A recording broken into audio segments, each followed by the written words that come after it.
Firstly, I just want to really thank the organisers of the 4th Social Wellbeing Conference for taking the chance and asking Dumbartung to be the keynote presenters, where many may have looked in another direction. Dumbartung, as Ian has said, has been on the landscape for 32 years, and we have worked in the front line in Aboriginal organisations in the communities in the southwest of Western Australia for 40 years. And the southwest of Australia, as we refer to, is like the deep south of America.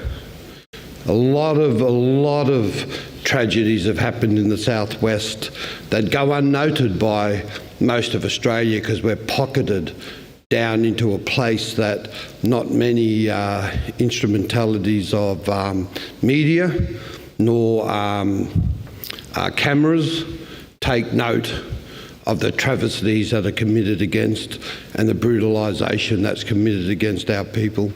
When the Royal Commission into Aboriginal deaths in custody some 30 years ago in this country was carried out, they had actually found that West Australia and Queensland were the states that had the two largest statistics of Aboriginal people who had died in custodial institutions. And you'll hear about that a little bit more in terms of our presentation here today.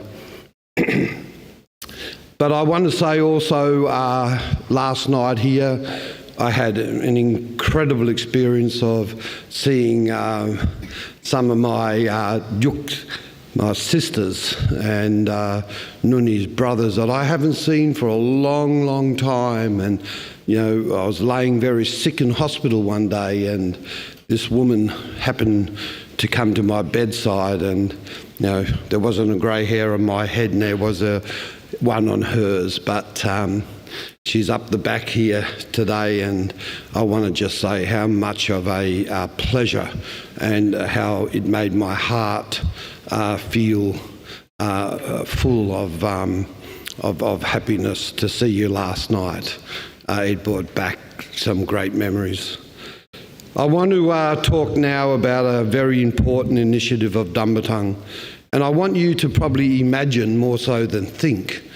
So let's go into our mind that's, you know, conditions our imagination, and try to visualise this important journey, because Dumbartung's journey is a story, and it's very sought after these days. But believe you me, in our early years, there were so many government attempts to assassinate and to be able to stop the voice of Dumbartung telling the truth.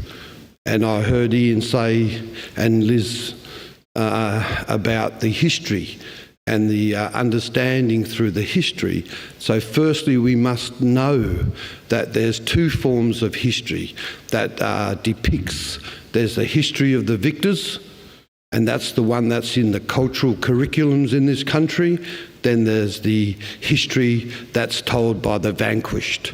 And that history is our black history, told by our people, telling our story our way. And that history, the later history, is a history that we must ensure that our young people are privy to access, because that's the truth. The history of the victor is the deceitful lies in which the education curriculums have got our young people believing in what was best for them in the colonial process of this country. So I want you just to imagine something more so than to think about it at the moment.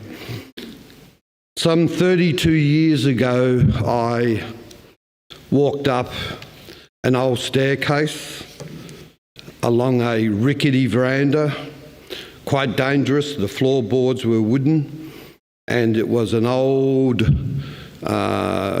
orphanage run by the Catholic Church as Christian Brothers, and I was headed towards an interview, and the interview was for the director's position at an organisation called Dumbartung. And most Noongar people at that time said, Dumba what? I said, well, it's called Dumbartung. I said, oh, I don't know. And the person was Robert Riley who asked me. I said, oh, I don't know. Rob, somewhere out at a place called Clontarf. He said, well, where's that? I said, well, it's on Manning Road just across from Curtin University. He said, well, good luck. And I said, yeah, well, I need a job, so I need to go out to the interview. And I was interviewed by the whole committee, which was a bit daunting because as I walked into the room, as you would expect, maybe a 3 or 4 people interview, but the whole committee was in this old West Wing dormitory building. And in the dormitory, you could actually feel the darkness and the pain and the suffering of those young orphans. And it wasn't the best place to be. It just felt what we call warra, sick.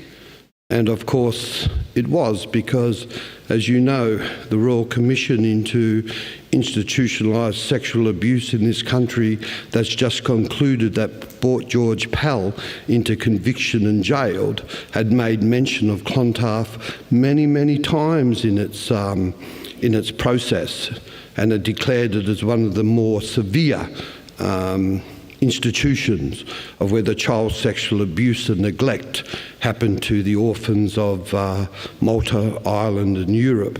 So we were stuck in the middle of this facility. I had the interview and I was told to just wait outside, in which I did. And rest in peace, a great Noongar man, Jeff Narkle, came out to see me after the interview.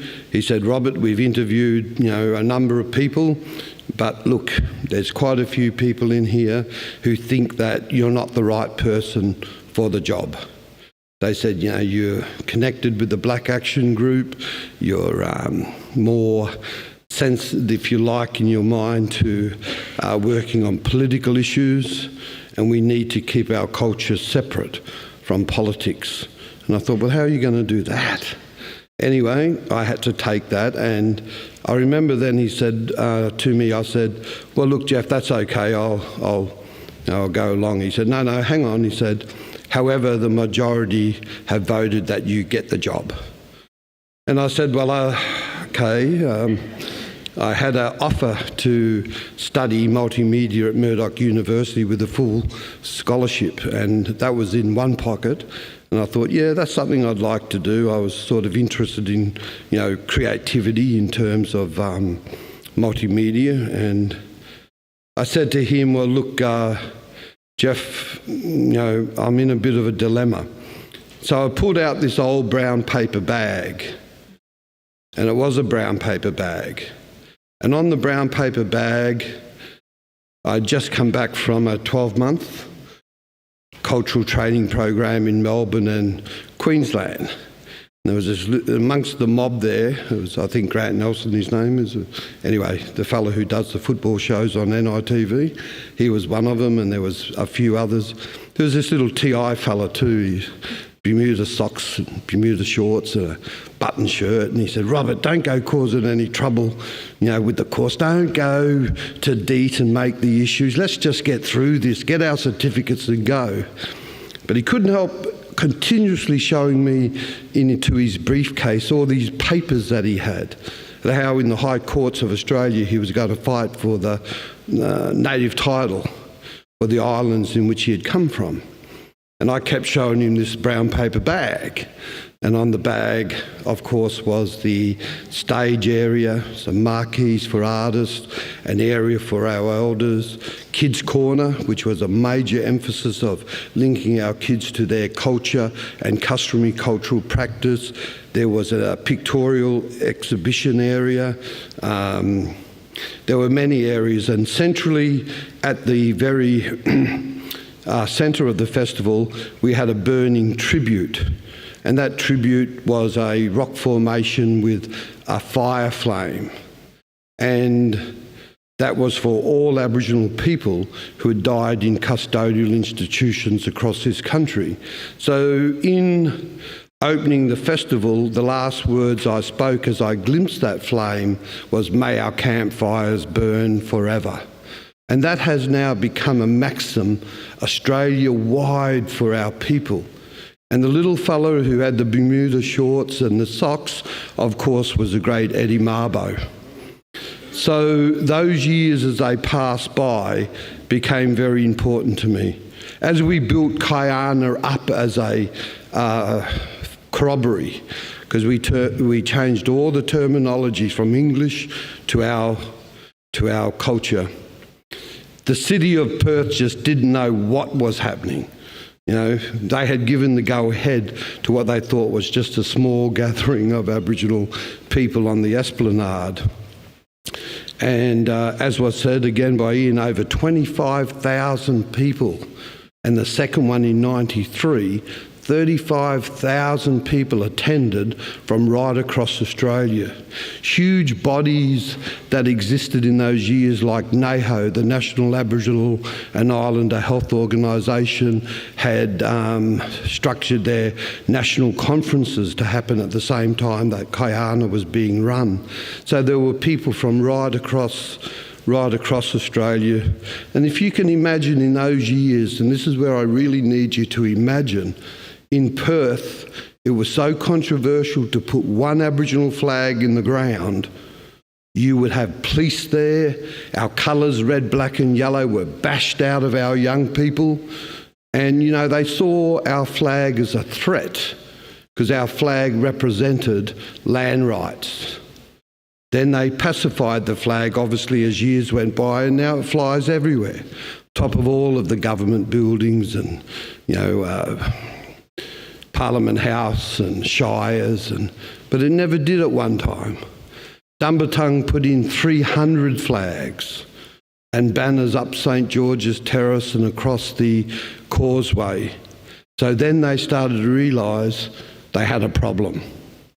Because for 200 years or thereabouts, of course, their policies were to separate Aboriginal people, to create the salt and pepper policies of, you know, dividing people.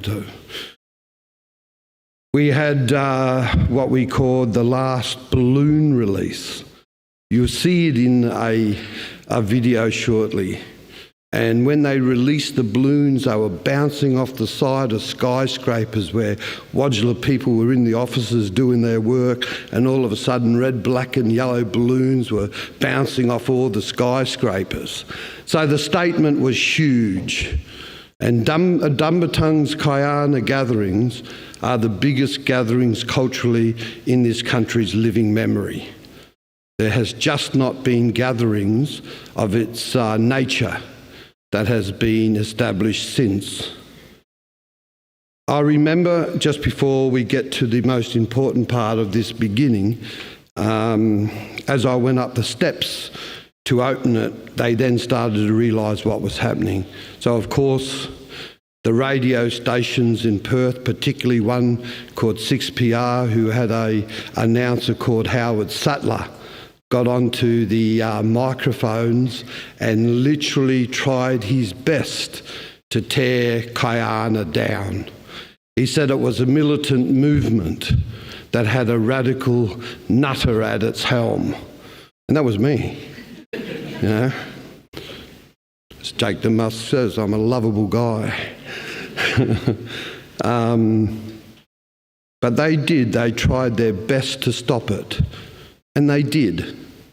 Our people did not have the empowerment within our community to ensure that a third Kyana, which by now, if we were able to run them every 2 years, I believe the political landscapes in Perth would have been so strong that our people would have unified a solidarity that we could have changed political platforms in this state. However, we just did not have the power or the wealth to ensure that we were able to keep those festivals going. So as I went up the steps to open this incredible gathering, all of a sudden there was a bunch of men, white men, at the bottom of the staircase. And all they had suits on. And Mr. Egginton, I'm the Perth City Council's litter control officer. You don't have anywhere near enough disposable bins or bins. You need to stop now and get those in place. Another one was Mr. Eggington on the sound, pollution control officer. Your megabytes are way too high for the city centre. It's, just too loud. Next one was the city traffic parking officer. You can't have all the cars up here, and on and on and on. So there was an absolute government attack on Aboriginal people being able to take just 1 square half kilometre and set up our right as Noongar people to practice our cultural, customary law and culture on our own budja, our own ground. And in 1991, that was under extreme attack. A great poet named Graham Dixon, rest in peace, who wrote 2 incredible books. One was titled Holocaust Island and Holocaust Island Revisited. And as you could imagine, Holocaust Island refers to Wanjamup. Most people know it as Rottnest Island, a travesty, a concentration camp of war that's connected to a place called the Roundhouse, which were the first 2 buildings ever erected on the WA coastline. And Western Australia, unlike the eastern states, was actually navigated and claimed for the British Empire by naval vessels, vessels of war. So Graham Dixon asked me if he could write a poem just about what he saw about Kyana, what he felt. And, he was an underground writer, so again, he was never going to be accepted into mainstream because of his controversial poetry, and he'd write about the stolen generations. He was a member of the stolen generations, and he asked me if he could write about a poem that and how he saw Kyana. And of course I said, of course, Graham, I'd be honoured if you were to write a poem about Kyana. So he wrote a poem called Kyana, and that 30 years later has been turned into an incredible hip-hop song. And you'll understand how Dumbartung uses hip-hop, which is a young people's medium in which they're very strongly connected to be able to allow a transition back to greater depositories of culture like Dumbartung and Graham's writings and the support for their social well-being, and through the setting up of a recording studio is an aspiration of Dumbartung. So this song is in memory of Graham Dixon and performed by the great Flewnt Eggington and the great beat master Scotty Optimus Griffith.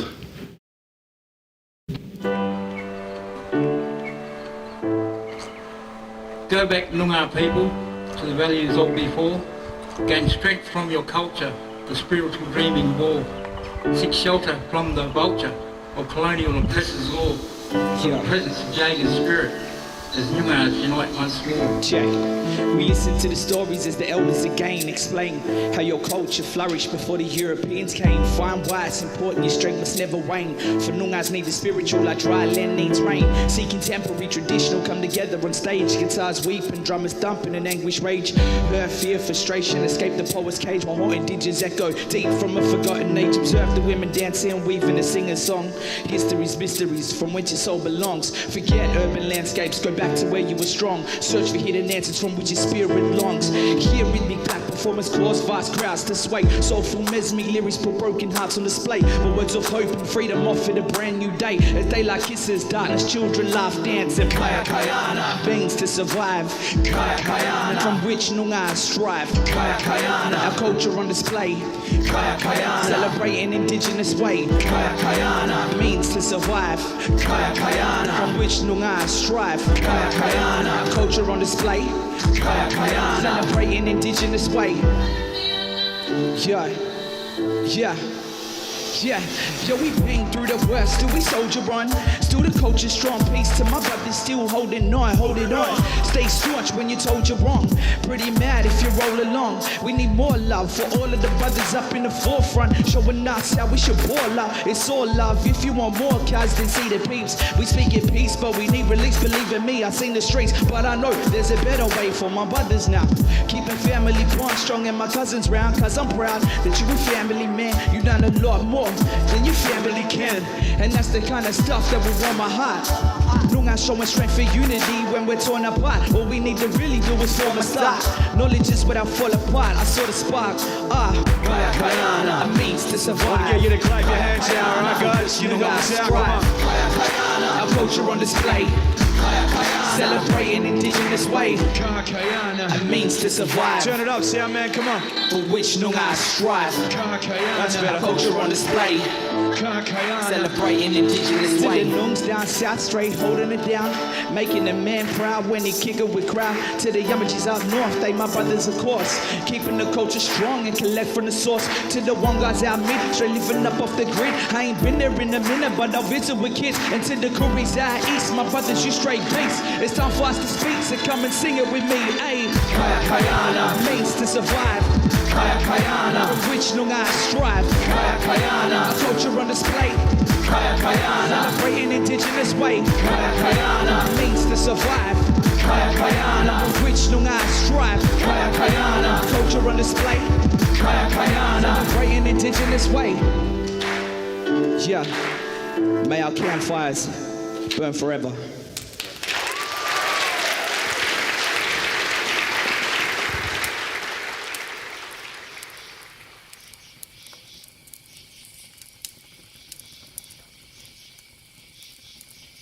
We're talking about, 32 years ago in a place called Perth. That, as I said, that was no easy feat for a small organisation of two people and a working party that gave some support in, being able to establish and pull off a gathering of where Archie Roach for the first time performed Louis Johnson, about a young boy who was killed in Scarborough by supremacist thugs, the Ku Klux Klan, took his life. The ambulance drivers pulled up and basically kicked him and said, he's just a drunken young Aboriginal bloke, he'll be right, we'll go.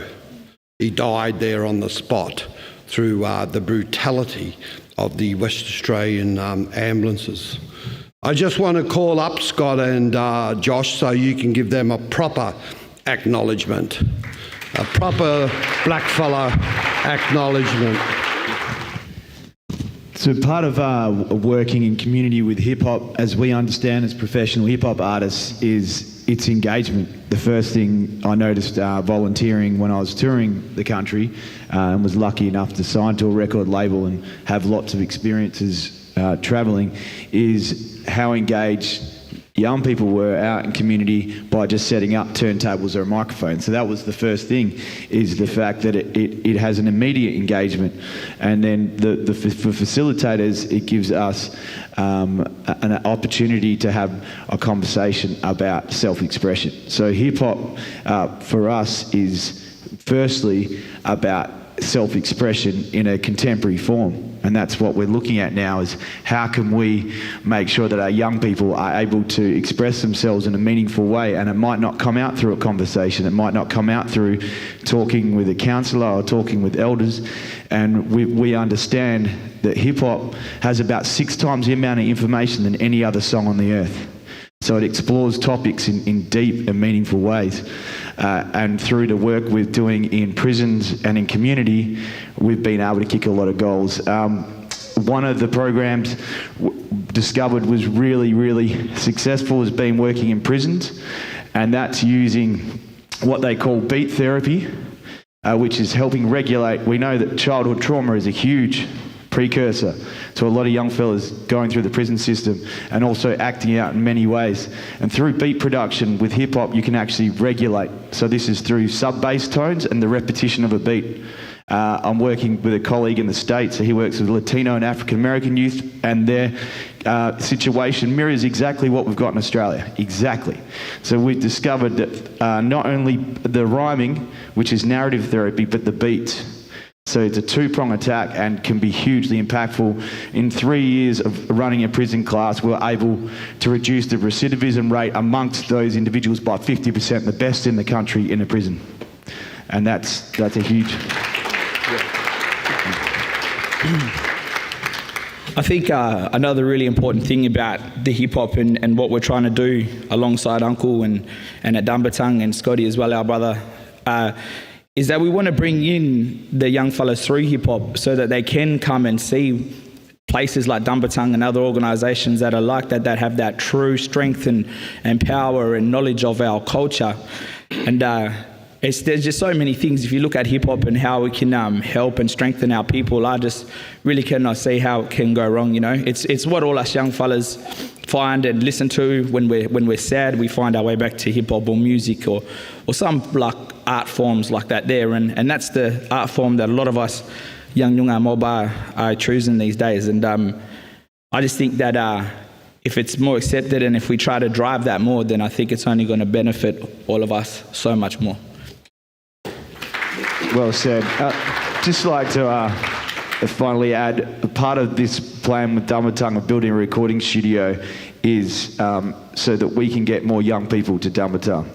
And we know that we have a challenge on our hands going forward on how do we engage. And quite obviously, by building a recording studio and having facilities there, we will bring many, many young people into that space. And then being in that space, we know that it's not just about being recording or writing rhymes. It is the good work that Rob and Selena have done for so many years that can see the fruit to the next generation. And that's what this is about. It's connecting to every generation and carrying that on for the next 100 years. So thank you for listening to us, and I'll pass you back to Rob. Thank you.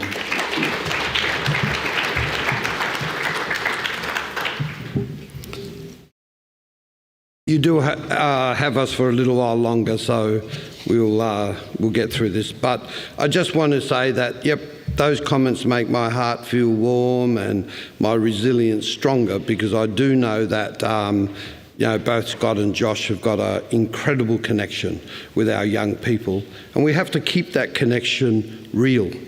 We have to keep that connection purposeful.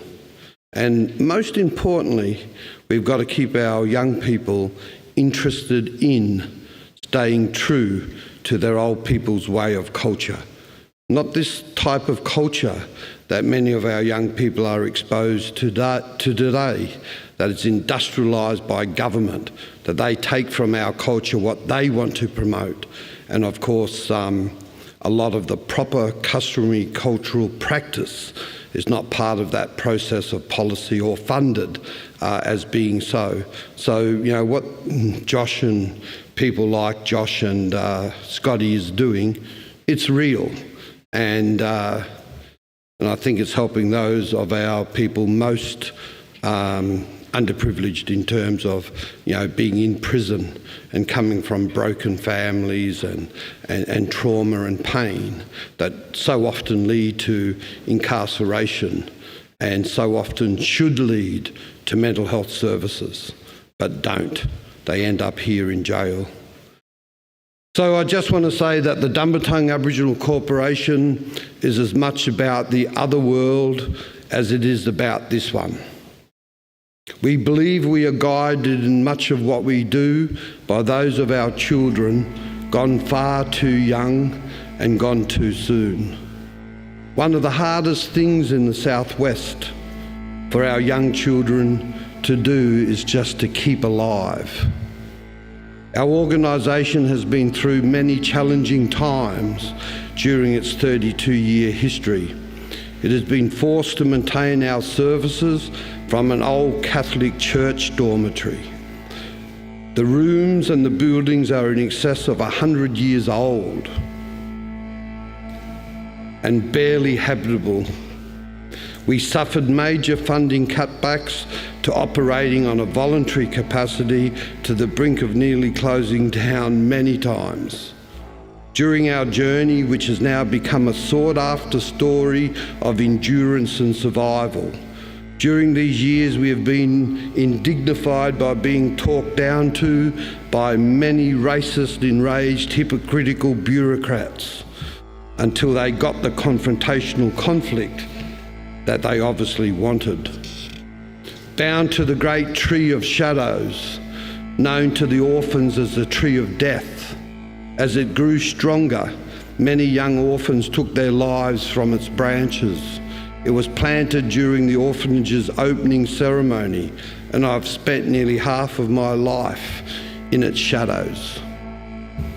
It is our pleasure to be here with you today to share a glimpse into the story of our survival as a small organisation for in excess of 32 years, surviving against insurmountable odds and political challenges. Acted funny, but I don't know why. Excuse me while I kiss the sky. The great black genius, Jimi Hendrix. In the cave laid a chained slave outside some stranger digging his grave.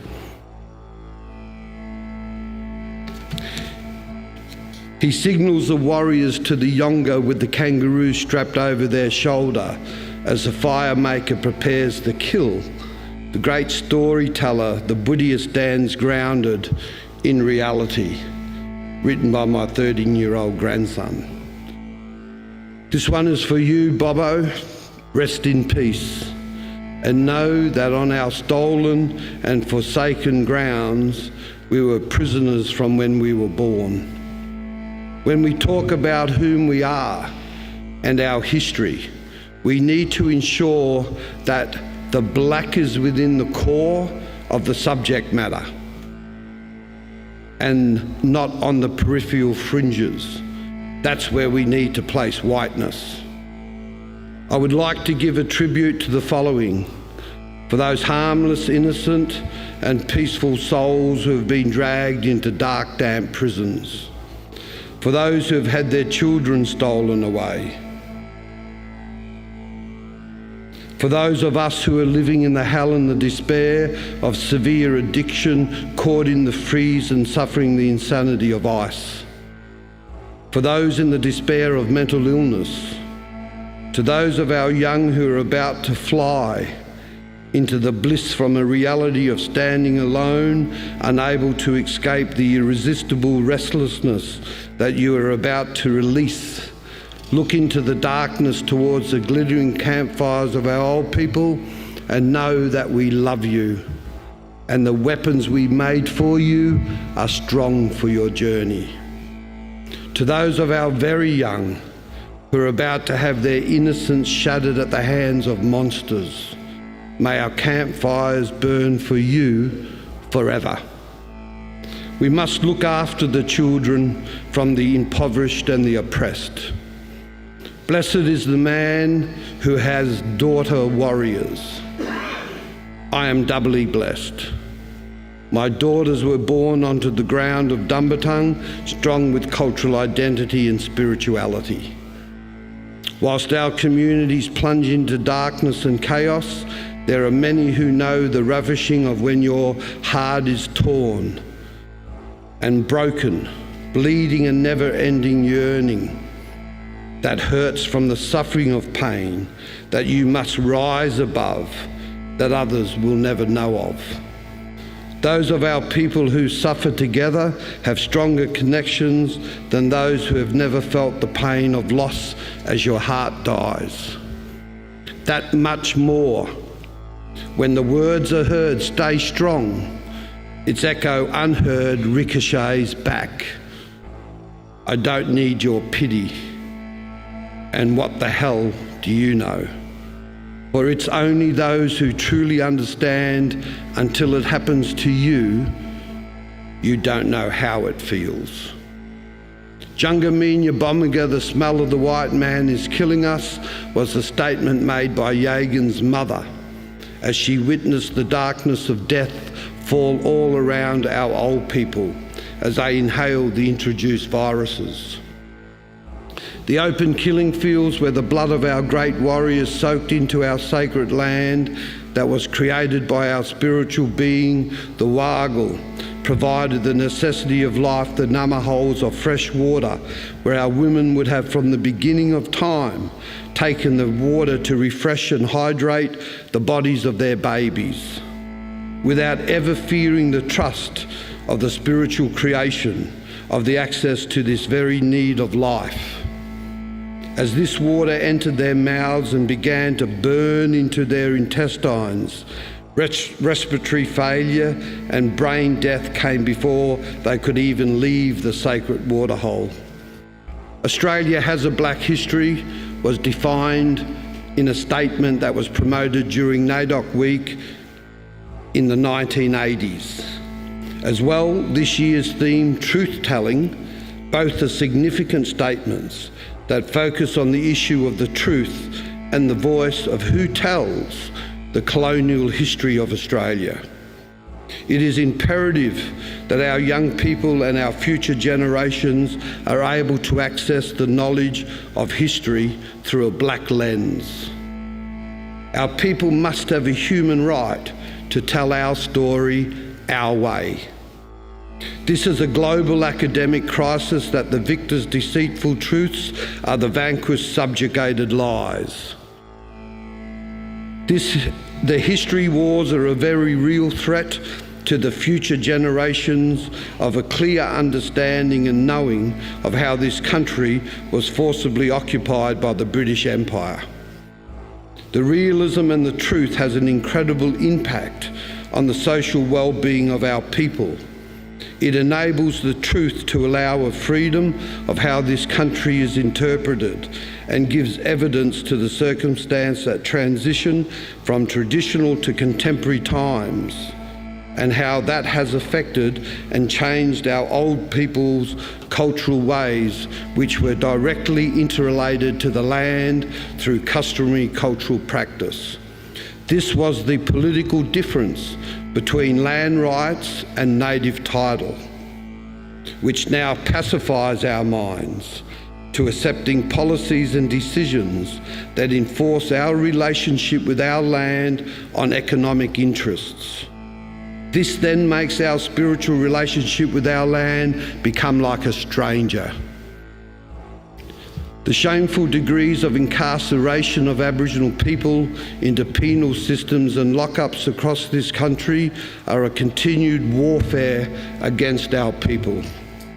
The massive pandemics of suicide, the increased domestic violence, the addiction war against drugs, the institutionalised racism that is embedded in every government department's policy structures are a continued warfare against our people. The exploitation and the political corruption of the finances of the Prime Minister and Cabinet's IAS closing the gap initiatives being hijacked and capitalised on by non-Aboriginal interest groups is a continued warfare against our people. Our ochre is applied to give us the strength to fight the spiritual warfare that now rages through the minds of our young people that run like rivers of blood as genocide spreads like fire again. Leadership in our community today is more formal, elite, academic and government appointed, leading to positions in government's institutions and NGOs. It is an absurdity to believe that the very system that destroyed our people's way of life will be the same system that will heal what they destroyed. Aboriginal affairs is an industry, buying our people out, selling their human rights, capitalising on our own colonisation, speaking with two tongues, whilst candles of reconciliation glow and burn on the sides of our so-called leaders as they sit comfortably next to racist prime ministers who tell lies and hold their faces straight whilst they deceive as they negotiate in a no-winning place, the very chamber of genocide, that someone has got our people fooled whilst they talk about reconciliation and the attempt to enforce our human rights into a lie that they call the Constitution of the Commonwealth of Australia. I don't believe in statistics, psychology, or the deciphering of the unthinkable. I don't believe in research, reviews, royal commissions, institutions, politics, or I don't believe in religious hypocrites. I don't believe in treaties, as globally they have all been broken and twisted whilst they wrestle us into submission. I don't believe in the statement from the heart or reconciliation nor sorry. I don't believe in the concepts of Indigenous history and culture being subject to museum displays, as museums are to people like zoos are to animals, whilst our real warriors know that they were born to die in war. As our young people are rushed night after night to emergency rooms in the inner city hospitals as juveniles, the hospitals, I believe, should have a legal responsibility and duty of care to advise every parent of when a juvenile is admitted for any purpose of mental health problems. However, the reality is when the morning comes, the young people are discharged only to return to the source of the sickness for the street drugs to ward off the pain of withdrawal. There is never a defined intervention where parents are consulted and a plan of treatment is offered. This I have heard directly from many, many Aboriginal families and parents who have lost their children to drug-related death. And this was certainly the experience of our own family. As these ambulances speed into the Royal Perth Hospital rooms, they pass World Square, which is a park in the shadows of the hospital. Across from the Red Cross, adjacent to the Department of Aboriginal Affairs, the West Australian Department of Health, the Department of Communities, the Mental Health Commissioner's Office, across the road from the Next Step Alcohol and Drug Program, the Richmond Wellbeing Homeless Hostel, whose role it is to provide a safe space for those who are suffering mental health or at the risk of experiencing homelessness. Around the ablution blocks and the inner city doorways of these very agencies, the traditional remote Aboriginal people who have been sent to Perth for dialysis sleep in the freezing cold of winter, barefoot and at times shirtless, wandering lost in a city that barely recognises their need of social well-being. Left to the predators of the night and its harsh conditions, such as rain and wind, they are very, very sick people that need immediate evacuation from the fringes that they are caught in, not a kilometre down the road from this very conference being held here at the Parmelia Hilton. Let's together as a conference maybe move a motion that we write to the Minister for Aboriginal Affairs, Ken Wyatt, and the Minister for the Health Departments, that they act immediately to help those people that are locked in to that human tragedy. To get those photos the other night, I entered into World Square. I've worked in parks right across this city from the time I was 23 years old, when I saw the old Noongar mobs sitting in Beaufort Park. And some of the dignity that people like old Sam Skinny Ugle and Ethel Eads and Johnny Garlett, some of the great artists like Gary Woods and Ralph Woods, Malcolm Ellis. There was a sense still of dignity. I got out of the car and I was reeled backwards by the smell of toluene, the paint stripper, and then I looked on the ground of all the fortified wine and my heart bled that here today we were to deliver a paper on social well-being and these people are but a kilometre from where we sit. Let us not turn away any longer. They are literally dying in these shadows. A contender from the Perth Shire Council's local elections last year stated in the Western Australia paper, "I will clean up the mess in World Square." He was from South Africa. This he used as an attempt to gather the local votes of the people from the Perth electorate to become a councillor. The strongest medicine for our young people is proper customary cultural practice. The intergenerational passing of sacred cultural and spiritual knowledge. It's the only way to create the strength of resilience to the massive challenges that face our young.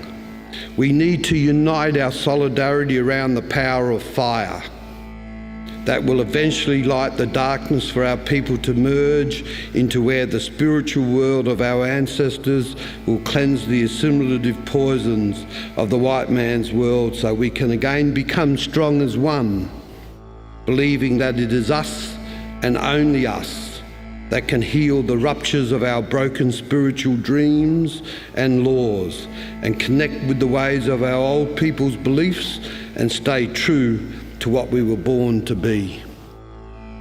It's a cultural crime that the government industrialises our culture through policies of economic benefit, forging the spirituality of an ancient, now contemporary cultural expression to what they want from it.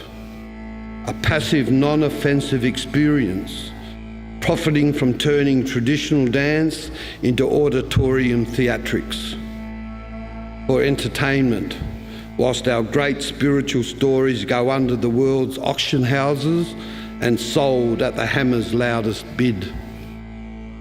White Australia has become accustomed to the government's cultural industry policies. They have subjugated through commercial transformation the prostitution of our cultural belief systems, whilst our spirituality is drained of all seriousness, degraded of all vigour. It has been turned into mere gimmickry. It is being turned into tourism ornamentary, or a way of flaunting their imaginary racial unity by paying off our people to welcome them to country, when they know that they are most unwelcomed. This allows them to become so sure that they are no longer invaders, but guests on this land. So they take the welcome to country to heart. It mollifies them and leaves their moral rectitude unchallenged. You cannot separate our culture from the political policies of the history of this country. The day will come that we will take the sacred stone again. Perth, like all other major capital cities in Australia, has churches of all Christian faiths. There are several large mosques for the Muslims of the Islamic faith. There are many Buddhist temples, Baha'i temples, and there are massive community centres for the Italian, the Dutch, the Vietnamese and the African people. It is an indictment that there is absolutely not a single facility or building that Aboriginal people can call their own.